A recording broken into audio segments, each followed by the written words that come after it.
Don't have a television, but I do waste time on social media, which is a bit of a... But then it has its benefits, doesn't it? Because you have stuck your neck out quite a long way with the environmental issues and politics to an extent. Yeah. Is that? Yeah, that's been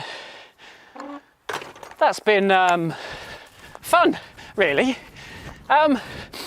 I suppose I was a bit naive when I first started posting about our climate and ecological emergency. Yeah. I guess I just thought everyone who follows me is a trail runner, They'll all and agree. yeah, they'll all want, you know. Yeah. And I was like, oh, I've oversimplified. You know, I suppose my followers, or There are some people with different ideas yeah. who still like trail running. and that's all right. Yeah. But also, I mean, some of the feedback was valid, and it made me look at my lifestyle a bit as well, and think, could I do better in some areas? So I don't think anything on it's ever really upset me too badly. Okay. But I suppose I feel like, I don't know, this climate stuff is just too urgent not to use, you know, the very little platform I have got. It's almost too urgent not to use that to further that cause, really. Yeah.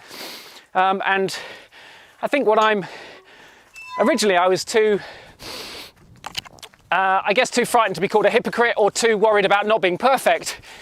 But we just can't live like that. You know, all our clothes, there were greenhouse gas emissions in creating them, all our food.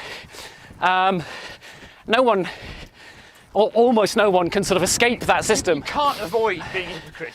Yes. So I'm happy to say kind of I'm a hypocrite, or I love the words of Jonathan Pye, actually. He said, you can either be a hypocrite or an arsehole.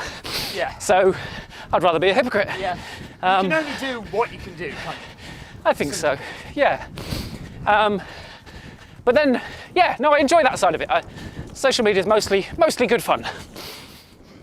And I mean, I think it has. I think I know the answer, but has this curtailed some of your running ambitions at all, would you say?